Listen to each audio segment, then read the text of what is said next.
Rise up!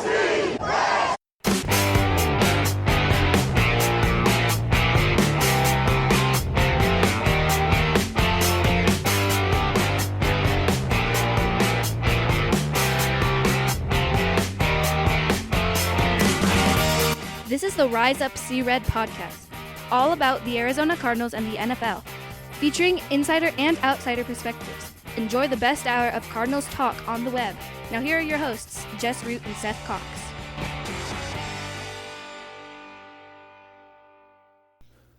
Hello, Arizona Cardinals fans, and welcome to the latest edition of the Rise Up See Red podcast. I'm your host, Jess Root from CardsWire.com, the Arizona Cardinals site from the USA Today NFL Wire. My co-host is Seth Cox from RevengeOfTheBirds.com, the Arizona Cardinals site from SB Nation. He is also one of the hosts of the original Draft Breakdown podcast. This is episode 230, and we are talking about a 7-0 Cardinals team after they expectedly beat the pants off the Houston Texans. And, you know, we've got a big Thursday night game this week, so you're going to get this pod, you're going to get this show like the day before or the day of the game the Cardinals play the Packers. So hopefully you listen to it early so you're not listening to a preview after we've already played the game. The Cardinals hopefully are 8-0, but we have matched. The Cardinals now have matched their best start ever. We like in our lifetimes, and I'm the old guy here. I've got kids in college now, 3 kids in college, and my last kid's graduating this year. In my entire lifetime, the Cardinals had not started 7-0. They did that in 1974. That's 3 years before I was born. That's before my parents even married. Anyway, we were in St. Louis, and I didn't know anything, I didn't know anything about the NFL until kind of like the Cardinals came to town in 1988. And so this is unprecedented. This is the most exciting start to a season Cardinals fans have ever had. And Seth, I mean, what can we do with this good fortune right now? I don't think we know how to handle it. Yeah, it's definitely different than anything we've experienced as fans before. Even as media, we've never experienced anything quite like this in terms of the start. 2015 was kind of like it, but it was different because it was a veteran quarterback. They had they're the same type of vibes, only this time it's Kyler Murray who's emerging instead of Carson Palmer, who's kind of been there and just had a career year. It's just everything's clicking right now. And we were just talking off the air. It doesn't look like this team has any weaknesses at all at the moment.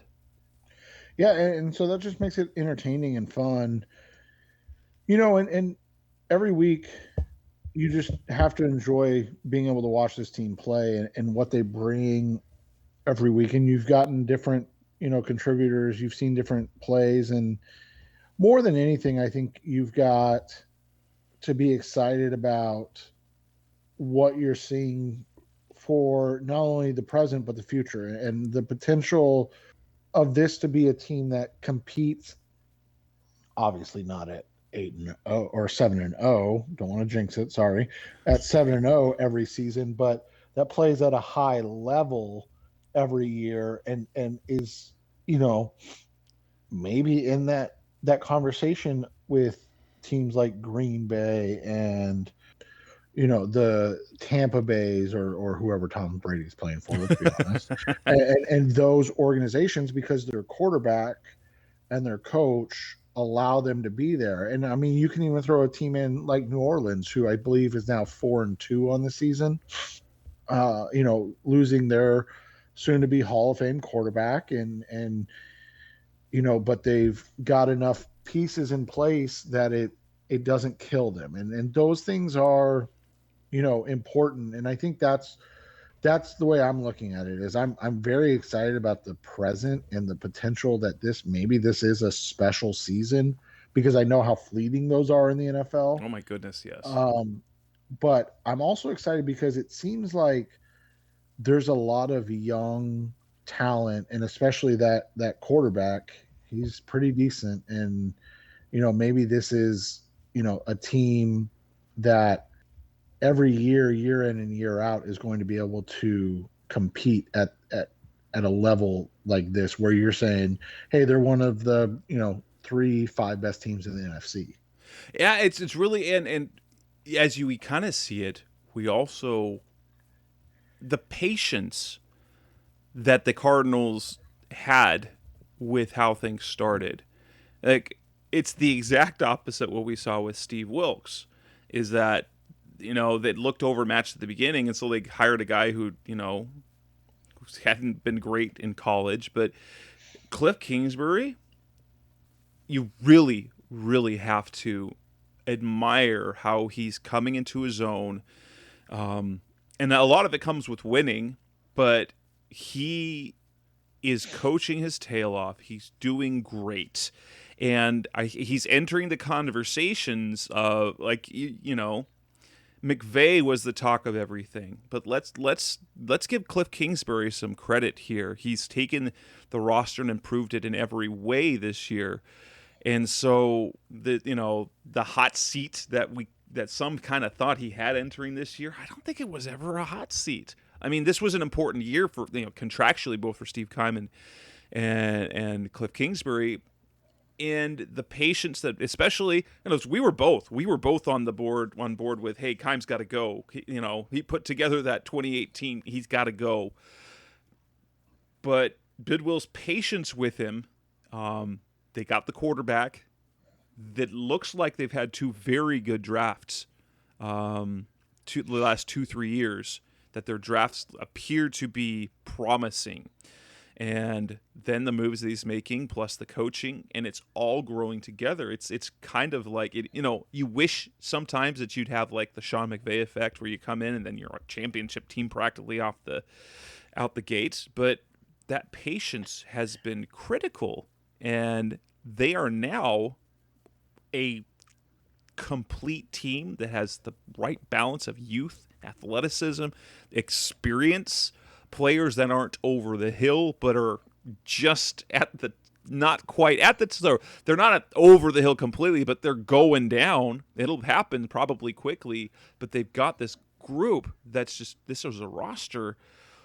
My goodness, this is like, they've got to keep riding this, because I don't know if this is going to be as good a chance as the Cardinals have, because of the balance of the rookie contract for Kyler, the players they have on the roster.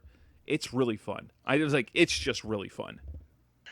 Yeah, and you look at it, and I think Vance Joseph kind of hit it on the head today, and I'm paraphrasing because I don't remember his exact quote, but something along the lines of, the maturation in year 3 was important, because you don't typically get that long. And to your point, that's what we saw coming into this year, right? Like, people are like, look, it's year 3. This is they got to be a contender, and that mentality I understand, because you see turnarounds in the NFL, like you said, like LA with McVay. You see turnarounds in the NFL year to year, and you go, well, why not my team? But one of the things I think that gets slightly overlooked in those turnarounds, and let's be honest, like, we don't know if that's where the Cardinals are, if they're a 1-year team, or if they're a true prolonged contender. But if you build it correctly, you're not a team like Atlanta, where you have this amazing Super Bowl run and then you're in the gutter, or Philadelphia, or these other teams. And, quite frankly, you and I, having been long-suffering Cardinals fans and then covering the team, we'd probably take a Philadelphia situation where they win a Super Bowl and then probably go in the gutter. But I was talking about this with I think it was my San Diego the other day. I'm like, Philadelphia hasn't done anything, but I take it. Had 2014 or 2015 happened better and they'd gotten that championship, it would have sucked if everything fell apart. But let me tell you, you get that championship, you can say, I remember that. It's like for Diamondbacks fans, like those of us who are old enough to remember that championship in 2001, it doesn't feel like it's 20 years ago. It was 20 years ago they won that, but it doesn't feel like it, because that experience that you have as a fan, I mean, I've never experienced it with any other team other than the Diamondbacks. It sticks with you, I guess, for a lifetime, because that's how it feels. Right. And so that's the thing is you look at it and so people want that quick turnaround and they want that. I mean, that's just life now. They want that fast food outcome for everything. They don't want to, sit and enjoy the process and it's hard to enjoy the process. I mean, going from 3 wins to 5 wins to 8 wins 7 is wins in 7 games. is Woohoo! it is a very slow process. But at the end of the day, sometimes, that's what makes it fun too, right? Yeah, well, and it's proving that we kind of said, okay, year one that they did exactly what they did. Year two, last year, they were a little bit ahead of schedule, but then ultimately had the season pretty much everyone expected them to have before the season began. A 7-9 win team that might make the playoffs. They won 8 games, barely missed the playoffs. And then in year 3, they should be contenders. Only they're better than expected. Again, they are ahead of schedule, but that's right what you wanted them to be. But we could pontificate for some time about just how great the season is, and I know as fans it's an exciting time. Like, the two of us having, born and raised here in Arizona. For me, the Cardinals are basically the NFL team I've experienced.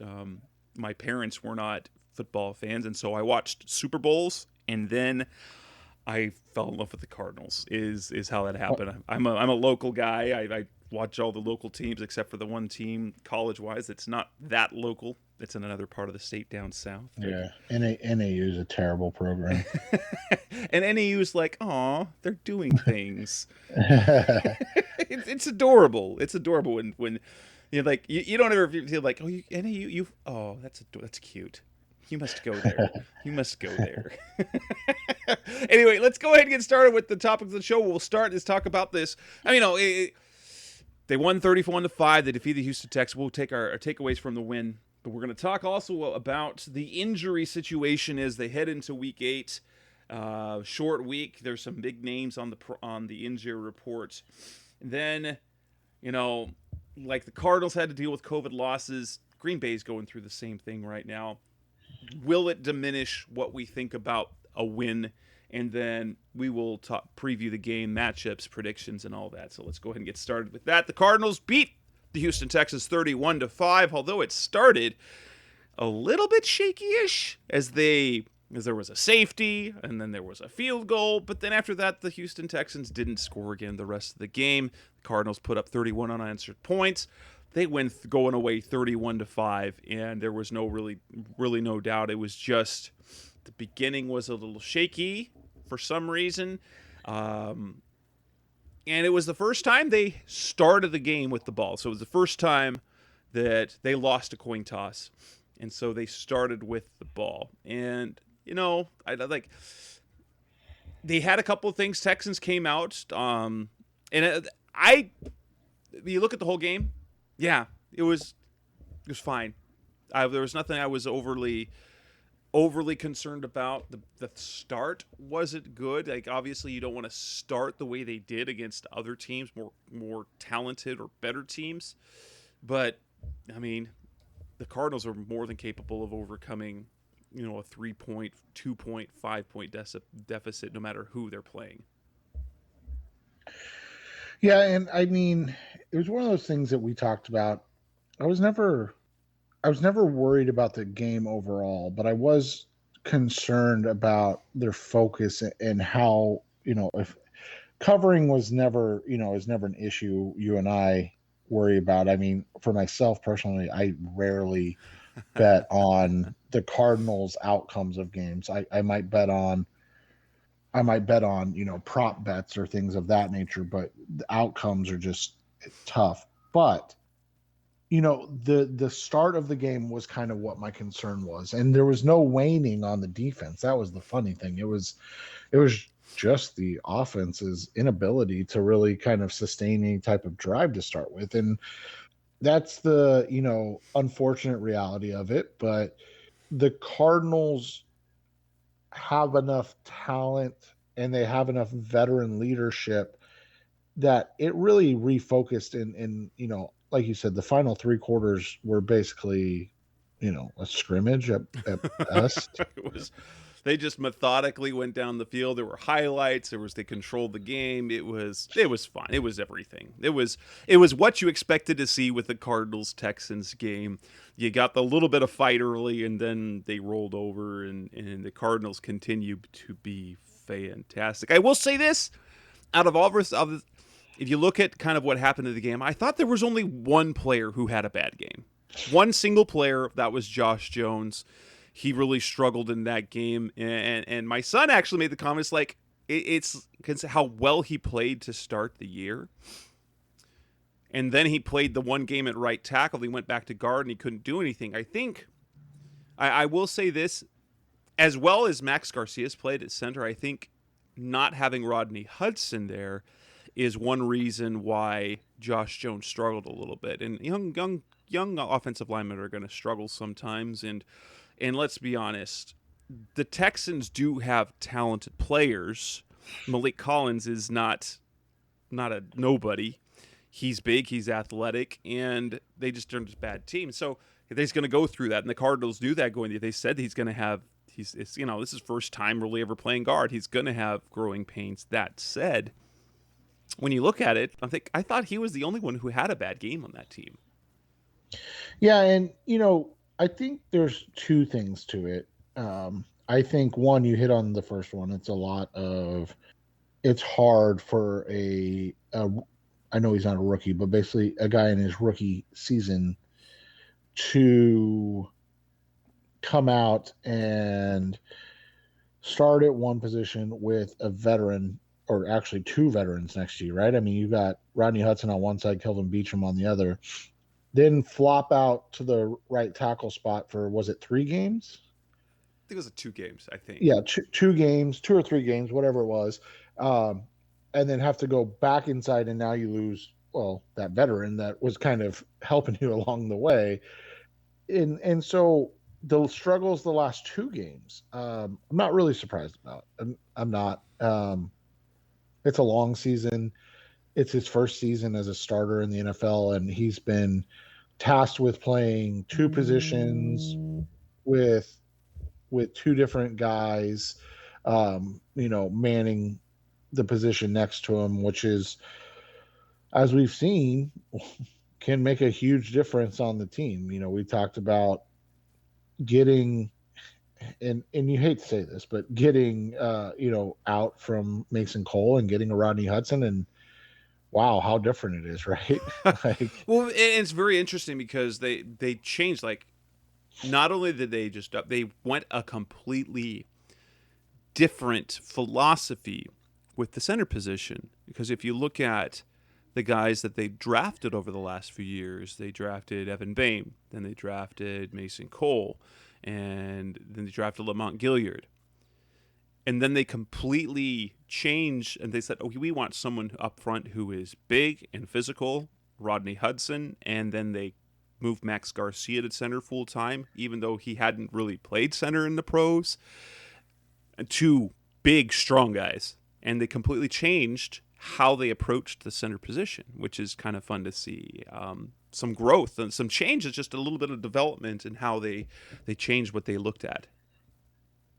Yeah, and it makes sense. I mean, when you have a guy like Kyler, where I know we hear the jokes a lot about how short he is, but let's be honest, when a guy is getting pushed back into the quarterback, it makes it really difficult for him to step up and make plays. So, having a stronger anchor there, and there will always be a difference when you have a guy like Rodney versus a Max Garcia, even though Max Garcia is a very talented, and he's done really, like, aside from a few, he's played extremely, his blocking extremely and his line play's been really good.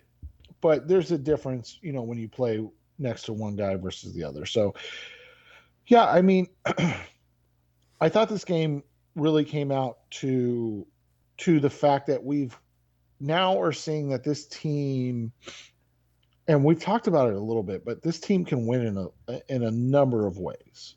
And we've seen them win a big game over the Rams, where they just go out and flat out just dominate a team that everybody says is the top Super Bowl contending team in the NFL after they beat the Tampa Bay Buccaneers. And then you see them go into Cleveland with some adversity and just flat out dominate that team, right?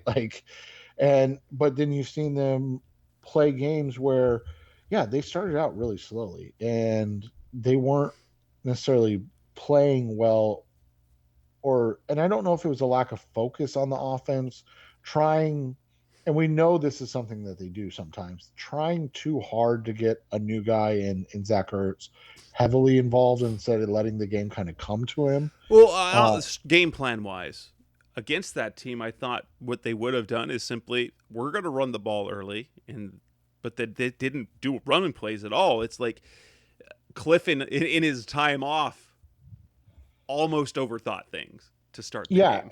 And I think that's a good way to put it. Like, they came out, I think, getting Cliff back, adding Zach Ertz, and they were like, hey, let's make a statement instead of letting the game kind of come to them and getting out there early and getting ahead early. And so you have that, and they end up like we said, the last 3 quarters just throttling a team just to the point where it was like hot knife through butter for the rest of the game, pretty much. Right. And so when you look at it from that perspective, it's hard to come up with a lot of negatives. In fact, I think the big negatives were we just didn't get to see enough of, DeAndre Hopkins and J.J. Watt. Exactly. Because they were beating them so bad. They're like, well, we don't have to play these guys as much. Yeah, and it was great to see. We don't need to throw to, DeAndre very much. And it's kind of crazy to think about. And then watch, and then you see the snap counts, especially for JJ, because we've discussed this a little bit, that it really does seem like they're playing him. I don't know if it's because they've been banged up so badly along the defensive line, playing him more than they wanted to, but then they came into this game and it was almost like they just were like, hey, this is too easy. I mean, this was his lowest snap percentage. They didn't have a ton of snaps in the game. I think 56 on defense anyways. And he only played 30 of them. 30. Yeah. I mean, it's crazy to see that after, every game he's been above 70 when we were told, 65. And we do know Cliff lies a lot. Well, and also JJ's a factor in that because he's a guy that, you don't have to tell him sick him. You have to tell him whoa. And so you have to insist, JJ, you're coming out now.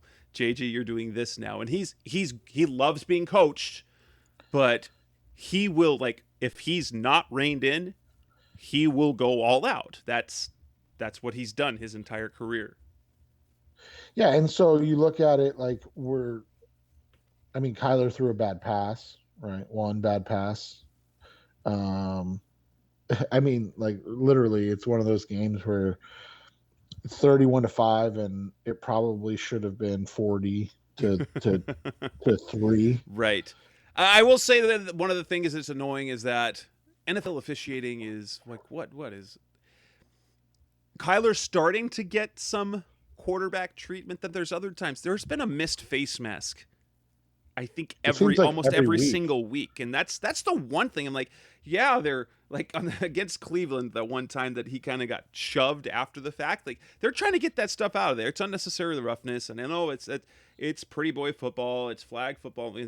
Some of the stuff that would fly back in the day. They would do that for any quarterback if he just does that, and then they just give him an extra shove, even though he's out of harm's way. But the face mask, you gotta do that. I didn't think the safety was a safety. I think he got the ball out, and that they missed the face mask too. So that shouldn't have even been a thing. So right, there wouldn't have had the 2 points, which therefore then would not have had the ensuing field goal because it came after the safety punt, because it should have been a first down on a personal foul penalty, and they probably go down and score. And you know what? Honestly, it might have been a shutout if the officials make the correct call in that play in particular. I will say one thing that the Texans did kind of all right is that they were disciplined enough, and I think it's a balance. You have to have the right personnel to do it. They were really good about not letting Kyler get free. And so they ended up having a couple of really bad, and if there's one thing that will be a bugaboo for the Cardinals offense that will really stop it in their tracks, is getting them off schedule. Bad sacks, because he gets Kyler, because of his capability, will get hit with a 10 to a 15 loss sack, and those really put you behind things. This offense, if it's on schedule, no one can stop it. But if you get behind schedule, that's when things get a little troubling. And that's really kind of the only thing. If you can create a couple of really bad negative plays, that's where things can get weird. And I think the Texans, at least up front, did a really good job of really corralling Kyler, and that there were times you saw him get frustrated because he thought he'd break free and they'd get him. We know he's faster than everyone on the field, but if there is a blueprint in terms of how to do that to avoid his escapability, it's to stay disciplined and not over pursue, which is easier said than done. Yeah, and I thought, teams this year have done a nice job against Kyler in that situation, and I think they're baiting him to win from the pocket more consistently, and he's been up to the challenge. He is more than okay for doing. That's what he wants to do. Right. And so from that perspective, I think it's okay. I think it's a good thing because it's showing his development, and now you're going to see a guy, similar to what we're seeing with Lamar Jackson right now. Now you're going to see a guy that is basically unstoppable. And if you're having to play him straight up and traditionally, then we know he can beat you with his legs. If you're having to play him like they are right now, where they're trying to contain him in the pocket and force him to make plays from the pocket, well, again, he's been doing that more consistently and recently. So it's hard to say what's the best way to beat him. And right now, I don't know what the answer is, because he hasn't given you that answer yet this year. Yeah, it's really impressive offensively, because the Cardinals they're averaging 136. I think it's I think it's 115 rushing yards a year. So they're up there in rushing. But this year, they're averaging 115 yards a game or whatever, and Kyler Murray is accounting for 18 of those yards per game. He's almost been non-existent in the run game, except for those, he had those early touchdowns, but they weren't from very far out. They're getting really good rushing production just from their running backs, and which is perfect. It's perfect. Then it becomes where his running can be simply a luxury. But there was so much to like. He had some incredible throws. I'm continue to be impressed with their ability in end of game and end of half scenarios, that they do them almost perfectly. They manage the end of half really well. Doesn't matter whether they're trying to use up all the clock or they're in hurry up. At the end of the half, it seems like every game they put themselves in the position for points. And then at the end of game as well, they're just able to mow down clock. And when teams know they're going to run the ball, they still run the ball and run the ball successfully. And so they mow down clock. And so they're winning. Basically, their game management. And this is a testament to Cliff as a coach. Their game management has been great. So they speed it up when they need to, and they can slow it down and grind it out. They're kind of doing everything well.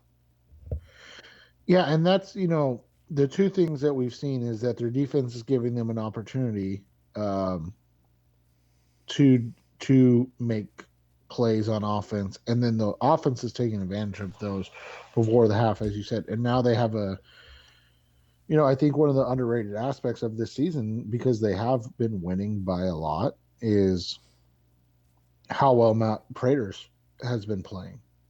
And, it's changed things because and I know the 7-yarder didn't go in, or 68-yarder, whatever it was. But when you go back, when you have a guy that you say, hey, we just got to get to the 50, basically 50, the 45, basically the 45, the 45. Sorry, yeah, the 45, and we'll have a shot. And that's a tough offense to stop, because you're just talking about 30 yards. I mean, you just have to get 30 yards, and you can do that in 2 plays in this offense with all the receiving weapons they have. And so I think all of that has made them a more complete offense, and an offense that's harder and harder to stop. Yeah, absolutely. Coming next on the Rise Up See Red podcast, the best of Cardinals talk on the web. Let's come back and talk about the injury scenario. So the Cardinals have some big names on the injury report, including a player that's not necessarily a big name, but super important right now. Let's talk about it next on Rise Up See Red. We're back on the Rise Up See Red podcast, the best of Cardinals talk on the web. The Cardinals preparing for the Green Bay Packers this week in Week 8. They play Thursday night, and so their injury report began on Monday. And some notable names on it. One, Kyler Murray is on there with a right finger injury, and he's full, so there's no need to worry about in terms of missing time. But J.J. Watt's on there with the shoulder, DeAndre Hopkins with the hamstring. I'm not worried about DeAndre Hopkins so much. And then the one eye-opener, Max Garcia missing 2 days of practice thus far with an Achilles injury when they don't have Rodney Hudson, because if Max Garcia is not starting at center, you've got a dude named Harlow. Yeah, I was going to say it's Harlow, right? Yeah. He got the last 5 snaps in the game. Yeah, so he's got a little bit of reps, and when he came in for Pugh again in Jacksonville, he played really well, but I didn't know he played center. I knew he was a guard. I didn't know he could play center, and he is apparently their backup center now. So the really, for me, I have my eye on J.J. Watt because, if we want to go, conspiracy a little bit, J.J. didn't play towards the end of the game, and I know they did. I know they rested him, but they didn't announce it, and it felt that he came out earlier than some of the other starters, like Jordan Hicks and Budda Baker and Byron Murphy. But they didn't report anything, so they didn't say he had a shoulder injury, question return, so they didn't make an announcement. But when it showed up on the injury report, I was like, well, maybe he came out partially because of that. That and Max Garcia. I mean, Max Garcia not starting at center to me that's something to worry about. To me, it's a problem because now it's not just the drop off from Hudson to Garcia. You're now dipping into the depth that you don't have trust in. The coaching staff believes so. The Cardinals' offensive line room, they've got 8 players. They got 8 players that they believe in who essentially could be starters, because you've got Justin Murray, you've got Max Garcia, and there's 7. So that's 7 players on their offensive line, in the offensive line room. They would say, okay, any of those guys could be starters. They'd be comfortable there.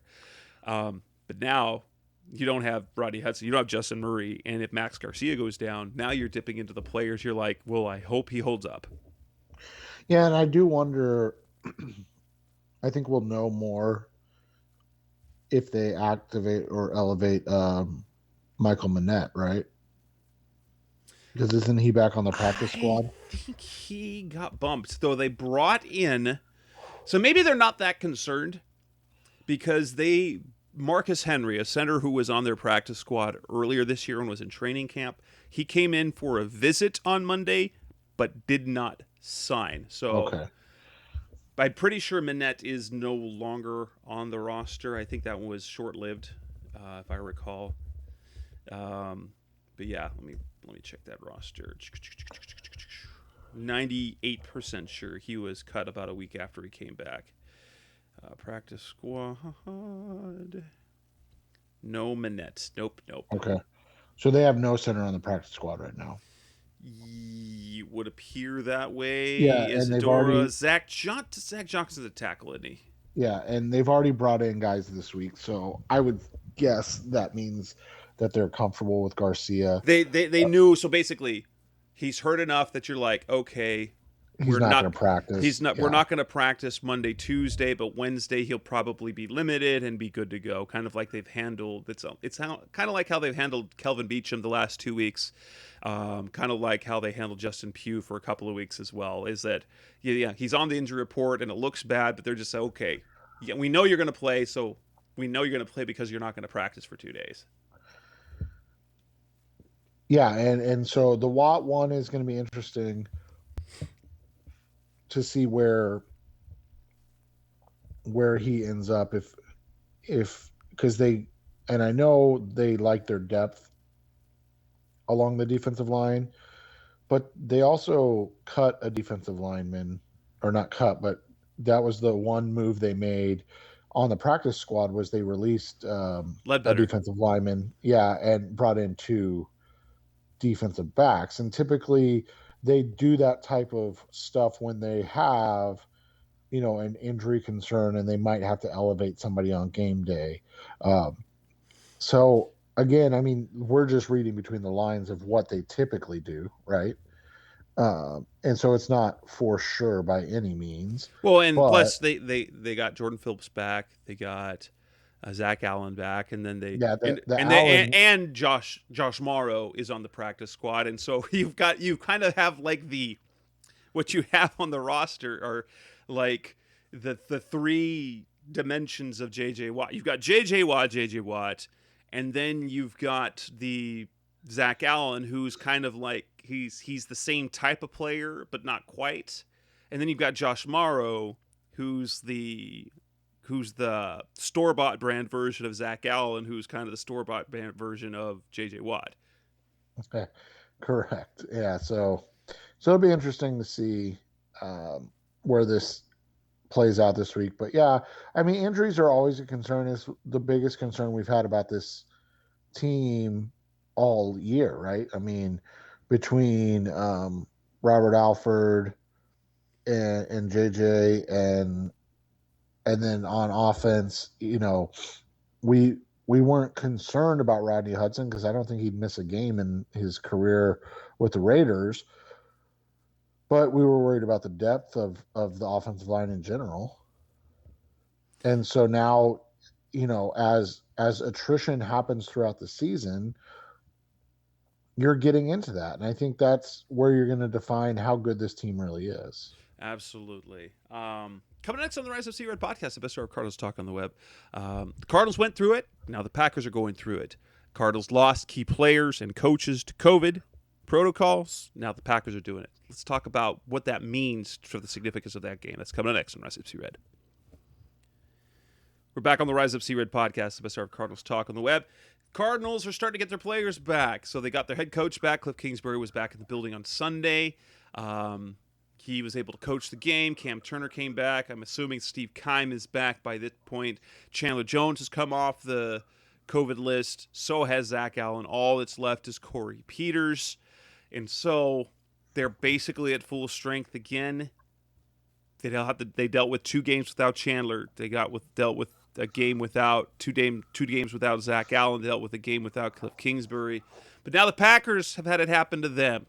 Defensive coordinator Joe Barry out with COVID. Devontae Adams hit the COVID list on Monday, making it highly unlikely that he is available to play on Thursday night. And then on Tuesday, on top of that, their number 2 receiver, Alan Lazard, guaranteed out for this game because he's according to Ian Rappaport, an unvaccinated player who was ruled to have close contact with Adams, meaning that he is out a minimum of 5 days before, and so they watch symptoms and continue to test to make sure he doesn't test positive. And so the Cardinals are going to face a Packers team without their 2 top receivers, and not just any top 2 receivers. Davante Adams, who had been entering Week 7, was tied for the lead in receptions and led the league in receiving yards, and now is tied for second and then in his third in those categories. Cooper Kupp is pacing to set an NFL record this year for the Rams. The question now becomes this: does the loss of Adams and Lazard now change how you view this game?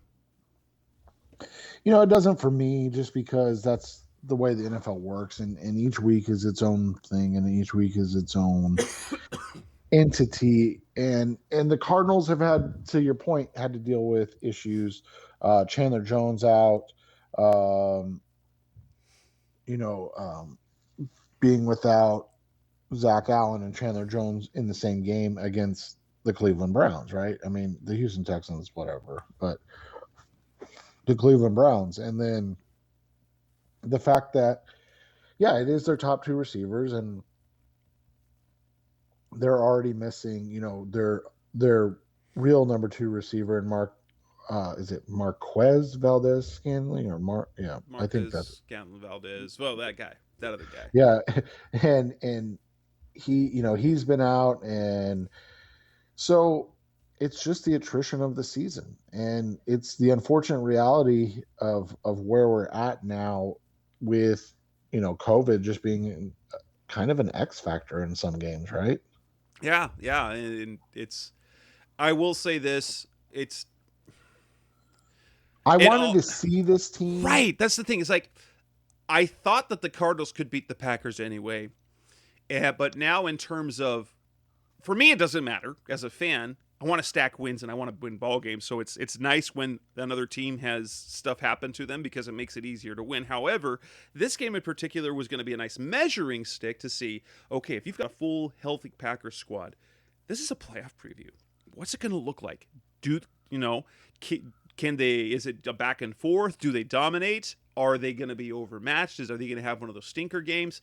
But now, I mean, at least for the national things, they're like, well, to me, this is almost like that 2016 game opener when Tom Brady was suspended. Coming into the season against the Patriots, Jimmy Garoppolo, it was almost a no-win scenario for the Cardinals, because one, if you win, you were supposed to win because they were missing Tom Brady. Two, if you lose, which ultimately happened, it set their season into a tailspin, because then they started questioning who they were. I don't think it's going to happen to this team, but they're 7-0 and they head into this game. If they win, no one's going to be like, that was fantastic, because they didn't have Davante Adams. They're like, well, yeah, you should have beaten them because they didn't have Davante Adams. If they lose, then they're like, oh, see, they aren't who we think they are. Right, and that's the unfortunate part about it for the Cardinals, is it is a situation where it's kind of lose-lose, and so in that case, just win the game and let people continue to dismiss your wins.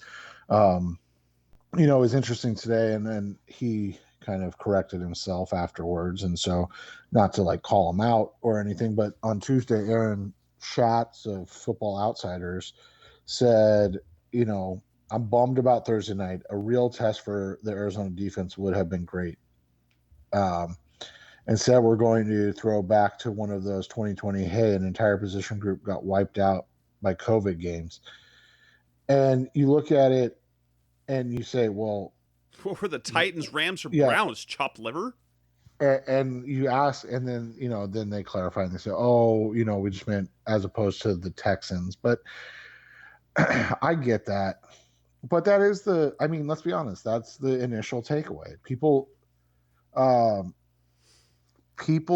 come into the game expecting the Cardinals to fall flat on their face. They expect that, they're 7-0, but I mean, they haven't really beat anybody except for those teams. I mean, but those teams were, and then you get the excuses. Like the Cleveland didn't have Nick Chubb, and the Titans, it was week 1. Yeah. And so you look at it, just keep winning games and people can't say anything. And that's Absolutely. The way you have to look at it. Absolutely. And, it doesn't matter because in the playoffs you can be missing players too. After all, Cardinals fans know very well they started a playoff game with Ryan Lindley. No one should have to endure that at all. The Rams started a game with they started a game with John Wolford, who got hurt.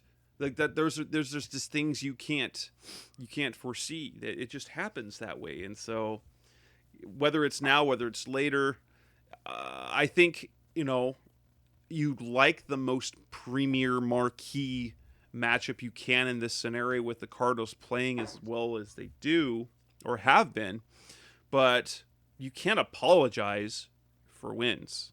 You can't apologize for wins, especially with the resume the Cardinals already have, because they have already blown out 3 playoff teams from last year. They have scored over 30 points in 6 of 7 games. They've allowed 20 or fewer points in 6 of 7 games, and they've done that against 3 teams that were in the playoffs a year ago, and one who is now playing that the win over Minnesota looks better. Like the win over Tennessee looks fantastic now. The win over Minnesota looks better and better each week.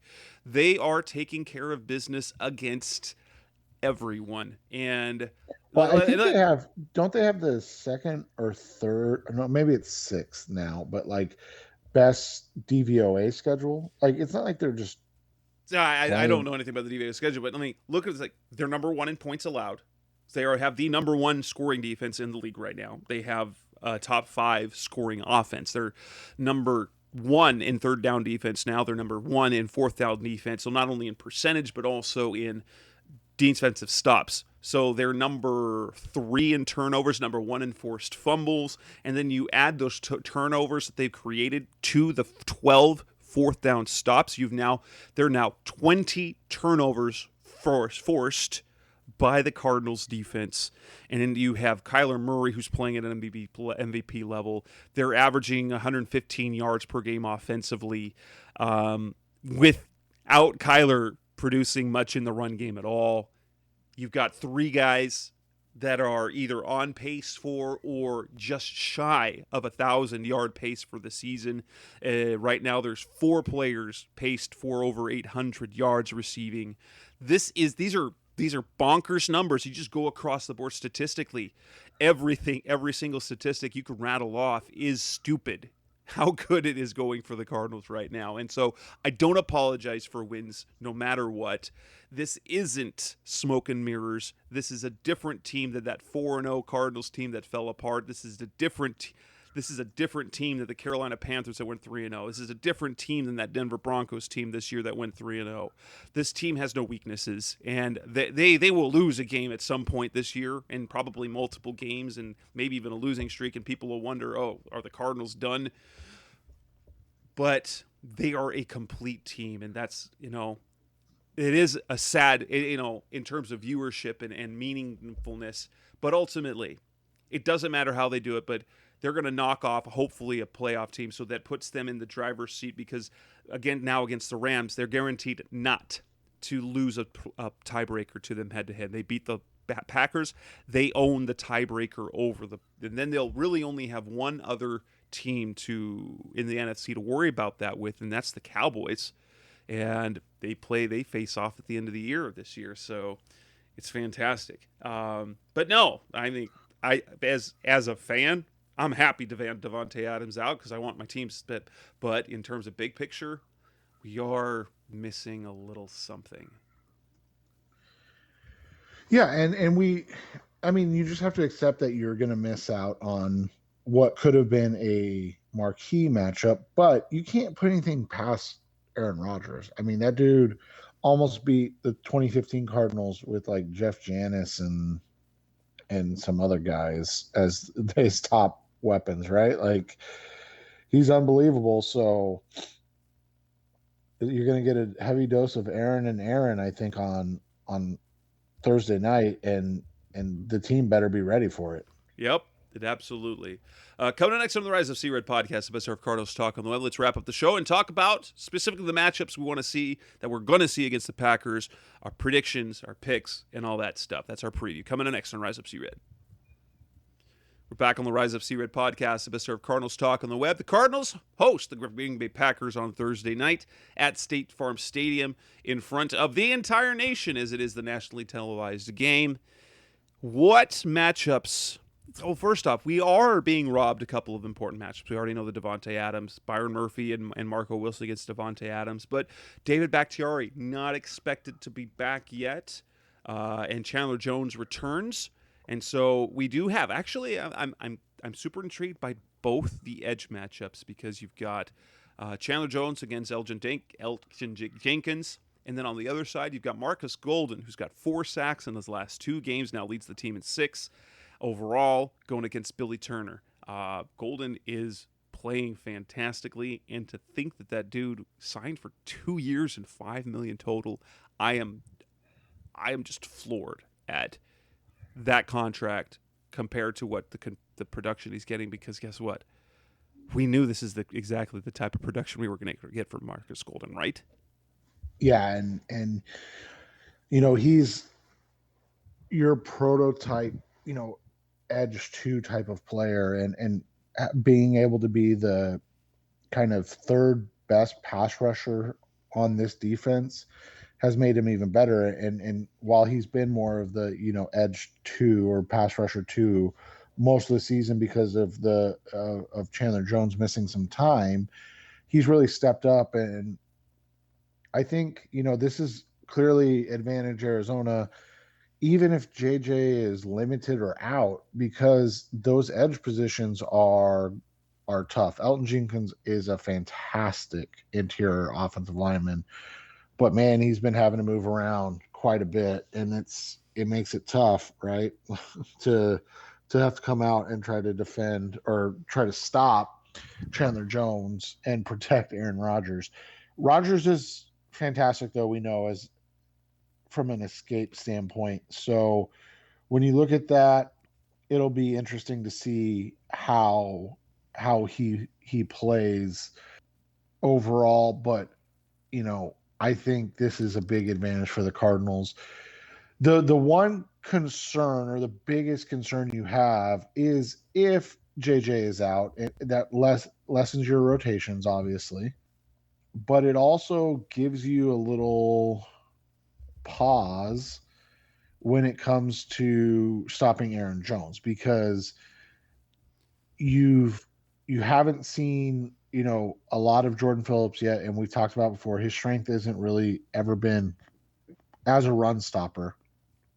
And JJ's played very well this year against the run, as well as being a pass rusher, and so that becomes more of a concern this week for me, because you have to imagine Aaron Jones and AJ Dillon are going to be getting a bulk of the carries, right?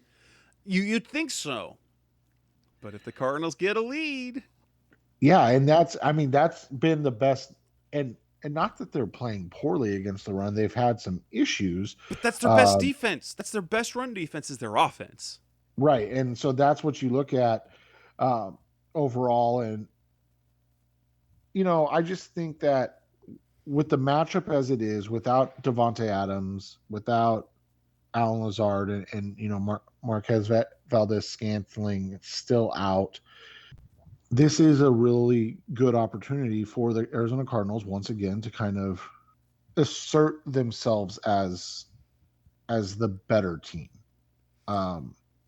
Full health, head to head, that includes David Bakhtiari back. Like, I think this is a fantastic game.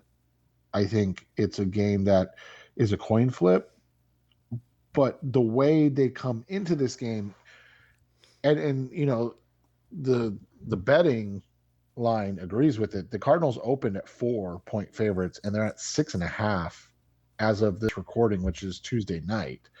A 2.5-point move in basically 24 hours is a lot for those that don't do gambling. That's basically a field goal move, and that's how much Devontae Adams, the difference of having a Devontae and not having Devontae in the lineup. Yeah, and so there's there's a lot of expectation that the Cardinals are going to be able to control this game, as Jess said, because the other thing that we, haven't mentioned, and that's because they're really freaking good at it now, is tight ends. And Robert Tonyan was going to be an issue, right? Coming into the season, it was one of those matchups to watch, a guy that had played, extremely well, that really burst onto the scene. And now you look at it, and the Cardinals defense is just completely dominating tight ends. Yeah, here's the stat that I ran across on Twitter. It's they haven't allowed more. They've allowed fewer than 20 yards to tight ends, to any tight end, in 5 of their 7 games, and they haven't allowed more than 40 in a game. And I think that right there, Isaiah Simmons' effect is right there, because of his ability to play. And I'll say this: Isaiah Simmons is having a fantastic season, even though he does not have fantastic numbers. What he does for this defense is really, and I haven't loved the way they've used him, because they use him a lot on the edge right now, especially with Chandler out. But you can't argue the results. His role is super important to this defense, and he's doing a really good job in every single role he's being asked to play. Yeah, and that's all you can really ask from him. And again, I've said I don't think it's always fair, right, for him to have to do so much. And so now you look at it, and he's answering the bell. His weak spot is still when he's kind of inside playing as a true linebacker, right? But that's just because that's all reps. I mean, at the end of the day, to be a really good linebacker, you have to see a lot of, or inside linebackers, you have to see a lot of plays. You have to read a lot of defenses, and you have to become instinctual attacking downhill. And the fact that Isaiah Simmons is a great player at everything else he's being asked to do, and an above average linebacker, I think that's a huge win for the Cardinals defense this year. Absolutely, and that's with Jordan Hicks playing better. But I know another matchup that we didn't get to see last time. So Preston Smith, if you've been listening to this show for a long time, Preston Smith is a player that we both believe should have been a Cardinal years ago when he drafted. Now, he's definitely not the same player he was, but he is expected to be back from injury this week. He missed the game against Washington this past weekend. He missed against Washington. And so he and Rashawn Gary are a presence on the edge, and it'll be interesting to see how he does. Kenny Clark, that matchup, especially if Max is at 100%, keep an eye on Kenny Clark at the center over center to see how he plays as well, because Rodney Hudson, fantastic this season. Max Garcia has been great with his blocking.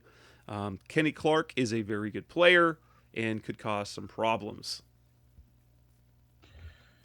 Yeah, and you have to watch that, because that is concerned about, is Kenny Clark on the inside is playing really, really well. And for the Cardinals, they're going to have to protect Kyler, as they have most of the season. But the last couple games without Rodney, it's been a little bit more of a struggle. Would you not agree? Yeah. And so that's one of those games where, Max Garcia on that injured reserve, or not injured reserve, on the injury report, excuse me, is always, going to be worrisome. And then you're just going to sit and watch and see, like, hey, where is this going to be at? Is he going to be 100%? How's he going to look? They're a talented little defensive front. Rashawn Gary's playing extremely well. Kenny Clark, as you mentioned, on the interior. Dean Lowry's having a decent season as well. And so they've got some guys that are playing well. And you should be able to take advantage of their non-Jair Alexander cornerbacks. You should be able to put pressure on them. Eric Stokes has not been bad as a rookie corner, but I think that he hasn't had to deal with the um, amount of weapons that the Cardinals play with. And that's not us being homers. That's just realistic. Like, this team is talented, and they have a lot of weapons um, that they can throw at a cornerback like Eric Stokes and really kind of mess with him. And I think you're going to see that this week, because while Jair Alexander is one of the premier corners in the NFL, um, it's it's fun to go pick on rookie corners, and the Cardinals have been very happy with theirs in Marco Wilson. And part of the reason you think, or you say to yourself that the Cardinals got a break is, Devontae Adams, Alan Lazard, and Valdez Scantling are a nice trio of corners, but they're not, or of wide receivers, but they're not DeAndre Hopkins, AJ Green, Christian Kirk, and Rondell Moore as well. So, um, and and like I said, Stokes has had some nice games. He had good games against New Orleans and Detroit and Washington. Terry McLaurin's a good corner, but I'd have to go back and watch, so I don't want to speak like completely out of turn, but I would expect that Jair Alexander probably was on McLaurin a little bit, or most of the game. But he struggled against San Francisco. He struggled against Pittsburgh, against Cincinnati, and against Chicago, that have decent 1-2 punches. And like I said, the Cardinals offer a really strong 3-man punch, and really 4, and now with Zach Ertz, maybe 5 in the passing game. So yeah, it's really kind of ridiculous what exactly the Cardinals have, the weapons that they have. So how do you see this game playing out? My original prediction, expecting even Devontae Adams in the alignment, I had the Cardinals winning this game 31-27. I had them getting a lead, Green Bay rallying, but ultimately falling short, not because Aaron Rodgers fell short, only the Cardinals were able to keep the ball away from him. But I think I'm going to lean towards the kind of the double-digit win, and we're going to see a 31-20 or 31-21 win instead, where they're kind of in it, but the Cardinals are in control most of the game. Yeah, and I think this is a game where you're going to see the talent of Aaron Rodgers in that annoying sense where he keeps them in the game. But I think the Arizona Cardinals end up pulling away in this one. I'm going to say 34-24 Cardinals, where it feels like it's closer than it is, but like the game was never really in the balance. But it's annoying because Aaron Rodgers is so stinking good, and you're like, come on, just pull away from this guy. Like, let's go. But so we'll see, man, because like when you look at it, the Packers have been offensively really, I don't want to say average, because they had the obviously one awful game against the New Orleans Saints to open the season, but the last 4 games they're averaging right around 25 points, which is right. Their season average is 24, so 25 would put them right at 14th in the league scoring. They just don't seem to be as dynamic this year, and a lot of that has to do with the injuries, and some of it does have to do um, with the injuries along the offensive line. And I think that's been something that the Cardinals should be able to take advantage of and really, keep the Packers right at their season average, maybe slightly below, and the Cardinals be right at their season average for scoring, and really kind of play out the way you would expect it to on paper. And I will say, I do think that there is more than just an outside chance, potentially, for this to be almost a repeat of New Orleans Green Bay. I think if the Cardinals can start hot, it will, because this is not like the 49ers team that let them back in the game. Because of how good the Cardinals defense, I'm not going to predict that'll happen, but honestly, I wouldn't be surprised in this particular scenario if things got off the rails a little bit for the Packers. Yeah, and that's, it'll be interesting to see how this game plays out, because I think the Cardinals are looking to they've really bought into this one game at a time mentality, right? And this whole 1-0 idea. And I think that helps them focus, and it will help them focus in this game, where you look at it and you say, we're coming to make another statement that even though there are some injuries, or not injuries, but COVID, there are some injuries as well, that we are the best team in the NFL, and we're going to prove that each and every week. And, they've done that. And I think that they're going to continue to look to push in that direction, and they'll do that again this week. And with that, we will bring this edition of the show to an end. Obviously, the game is going to be on Thursday nights, so you're going to have to wait for us till, nearly a week later so we can talk about what happened during the game, unless something is vitally, important. We have to do something before then. But hopefully in a week from now, we are talking about an 8-0 Cardinals team who then go on the road to face the San Francisco 49ers for the second and final time this year. So on behalf of the Rise of Sea Red podcast, that's Seth Cox. I'm Jess Root. Thanks for listening as always. Go Cardinals, and we'll be back on the air again next week. Thanks for listening to the latest edition of the Rise Up Sea Red podcast. Listen to previous episodes and subscribe to the show on Apple Podcasts, Stitcher Radio, Audioboom, or many other podcast platforms so shows are delivered directly to your mobile device. Please give the show a 5-star rating and always support the sponsors who support the show. We'll be back soon for the best hour of Cardinals talk on the web.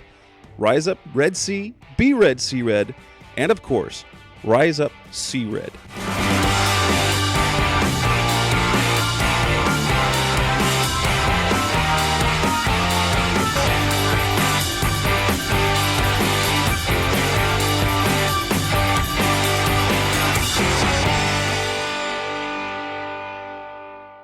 Roll!